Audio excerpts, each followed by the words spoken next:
You're listening to the Tao of Indifference, sex, dating, and relationship advice for an indifferent world. For more advice and tips, check out taoofindifference.com or follow us on Twitter at indifferent_D. Hello listeners and welcome to the Tao of Indifference. I am your host Demetrius. Today I am sad to tell you the news that my co-host Delaney will not be recording this episode with me. He's doing dad stuff, taking his kid to do fun stuff while you get stuck with me. My apologies, but it just is what it is. The show must go on. So today's topic is one night stands. I've got 3 questions that I'm going to be answering from the dating advice subreddit, and I will also be giving you 3 tips on how to pull off a one night stand without anyone having a bad time or getting their feelings hurt. I won't be telling you how to get a one night stand because half the time it's luck, and the other half you just have to be good at convincing people to sleep with you. If you can't do that, I'm not sure how much advice is ever going to improve that. A lot of it is right place, right time, and a lot of it is, skill, but you're not here for that. So, let's get into the questions. It's so much harder to do this episode alone. I forgot how hard it was to record. I can't even pass anyone off to read the questions. So, I'll just dive right in. The first question comes from hello_mellow, and hello_mellow asks, does sex on the first date always mean it's a one night stand? Or does it at least make it much more likely to wind up as a one night stand? I'd rather avoid one night stands altogether. I'm a 19-year-old hetero male seeking advice for future occasions. He mentions that he'd rather go on dates than one-night stands, and specifically says, by date, I mean any prolonged hanging out where both people are clearly interested in each other, even if they just met that night. And he also wants to know if the answer changes if a woman is the one who initiates. So, let me answer your actual question. Does sex on the first date always mean a one-night stand? No. Nothing is always in dating. There are always going to be variables. But sex on the first date usually means a one-night stand for whatever reasons. Usually the person who initiates knows that it's going to be a one-night stand and isn't interested in anything further. Or, people have weird stigmas about sex, and if they had sex too early, and both sides. Men definitely are more likely to say, well, she slept with me on the first date, so she's probably not interested. Or I'm not interested in pursuing someone who would sleep with me on the first date, and vice versa. But I often see that happen with men. Men are usually the guys who say that. Even if a woman initiates, I've been in a situation where a woman has initiated sex on the first date, and it became a one-night stand because she also was like, well, you slept with me on the first date, so clearly you're not someone I should take seriously because you didn't take me seriously enough to not sleep with me. I know it sounds backwards, but that is just how the world works sometimes. There are rare occasions where a quote-unquote one-night stand or sex on the first date will turn into a relationship. That has happened to me, an actual relationship once, dating a bunch of times, just because, my personal opinion is if you had sex and it was good and you like the person, it doesn't really matter when you had sex, as long as you can enjoy being in the company of that person. But that's just me. I feel like I am in the minority there. Next question comes from Atrox, and Atrox asks, what should I do after a passionate night with my friend? My friend and I had a really fun night last night. We were drinking with our friends at some dude's apartment, and then we hit the club. We were flirting with each other long before this night, and finally I took her someplace quiet and romantic, and we kissed passionately. Everything was great afterward. We danced, we kissed. She was really happy. After a long night, we decided we should go home. I walked her home and kissed her goodbye. This walk home was a bit awkward as I'm not a very communicative person. I try not to have too many silent moments because I know how bad that can be. So what should I do next? Should I ask her on a date? Should I give her some time and then ask her? If I like her very much and she likes me too, but I'm afraid we won't have too much to talk about on some dinner or something. We don't chat much, just a few Snapchats every now and then. And I would like it to stay that way, as I'm not very good at communicating over text messages either. I think I should text her something for a start, but I have no idea what. Thank you. So this isn't necessarily a one-night stand, but more of a hookup over one night. And the reason why I included it is because I just wanted to say that your next steps are the same if you had had sex or not. You basically hooked up and felt each other up. So there's some physical things you did. It doesn't necessarily mean that sex happened, but, you know, the advice still stands. You should only do something if you're actually interested in pursuing something with her. You should also be very clear because she's your friend. And when it's someone you don't know, dating is a little different. But because it's your friend, you need to be clear on if you want to pursue anything with her and what that pursuit would be. So you said it yourself, you don't like texting a lot, you don't like a lot of communication. So you probably don't want to date seriously, or if you do want to date seriously, you want to date on your terms. In that case, you need to be clear about what you want. If you just want to like make out when you guys get drunk and have it be casual, that's fine. And you should reach out to her, and then just when you see her in person, you need to tell her that's what you want.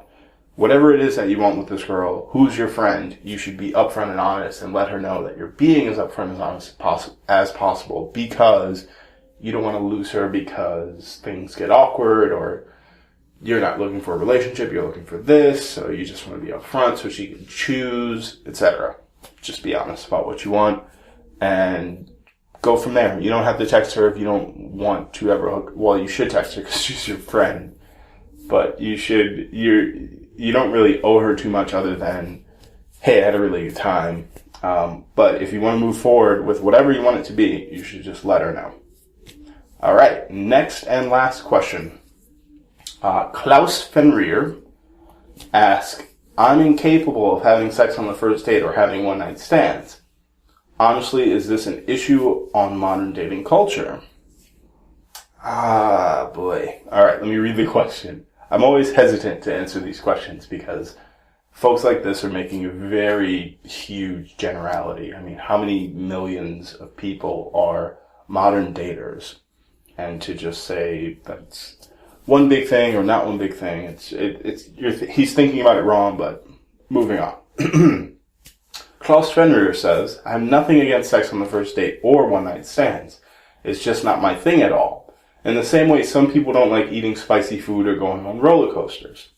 A majority of my friends met their current significant others either from one-night stands or going on a first date and then having sex that night. I feel like I'm doing it wrong since this seems to be, quote-unquote, the norm. Do most women in my age group expect sex on the first date nowadays? I should mention that he's 23 years old. So, do most women in my age group expect sex on the first date nowadays? The answer is no. The answer is no in my experience.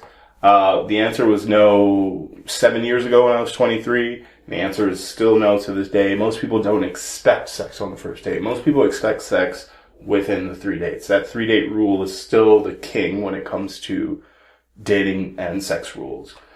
You will meet, I think the younger you are and the more inclined to take risks, because when you're 22, you definitely are more likely to say, screw it, I'm going to float dating rules and just go after what I want and not worry about like the social norms. But I can tell you honestly that no, it is not the norm. It is the norm to have sex within 3 dates or a couple dates, somewhere between the 1 and the 3. And anything after that, people sort of go, oh, you're kind of waiting, huh? It just is how it is. But it is not the norm. You don't have to do it if you want to meet someone. You especially shouldn't do it if you want to meet someone who doesn't want to have sex on the first date. If that's how you want to date, you need to date how you want to date. Even if it was the norm, you can still date the way you want to date. There's no rule giver who's telling you, you can't date this way. You just have to be upfront about what you want. And I'm sure a lot of women will be very refreshed when you're like, yeah, can we wait? I want to date seriously. I don't want to just walk in, meet you, and then hook up. I want to know your last name first. So it's not the norm, and don't feel like you have to do it. So with all that said, those are my dating advice questions from the Dating Advice subreddit. Thank you once again.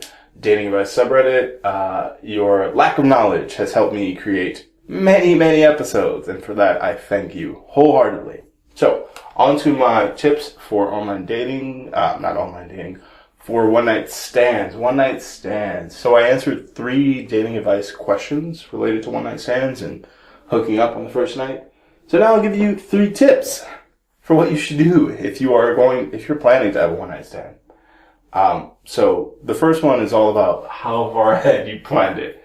So if you realize that you're going to hook up and have a one-night stand, you should be very honest about your desire to only have a one-night stand so that the other person can make an informed decision. I think earlier this week I wrote a blog about sending an apology text after a one-night stand because the guy didn't make it clear that he only wanted sex and he wasn't sure how to convey that message. So then he has to send her an awkward text. And those texts, no matter how good they're written, are awkward. And you want to avoid that and also give people the choice and the chance to make an informed decision. So be honest about what you want so that they can make a decision. Number 2, if you decide to have a one-night stand and it's on both of you, you both with clear mind have said, let's have a one-night stand. You should make it pleasurable for you both. And what I mean by that is you communicate, you tell them what you like, what you dislike. Because if you're going to have a one-night stand, and it's incredibly risky because you don't know the person, you don't know their sexual history, you don't know a lot of stuff about this person. If you're going to put yourself at risk, you might as well have fun doing it. I'm not saying that you should put yourself at risk. I'm just saying that the reality is, if you are pursuing a one-night stand, you should at least have fun. Like, the whole reason you want to have the one-night stand is because you think that sex with this person would be fun. So have fun. Communicate and say, I like this. I don't like this. As simple as that. And the last one, 3, is use protection. As I mentioned before, this is a stranger for the most part. Or if it is not a stranger, it's not someone you're in a committed relationship with.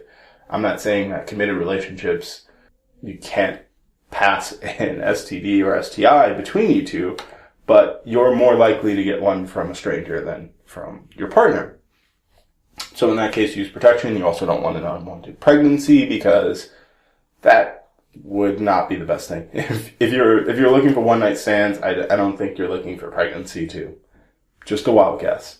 I think that's it. I wanted to make this episode short because, as I alluded to with my brother doing dad stuff, he's coming over and he's bringing his lovely daughter. And we're going to do uncle stuff, which will be amazing.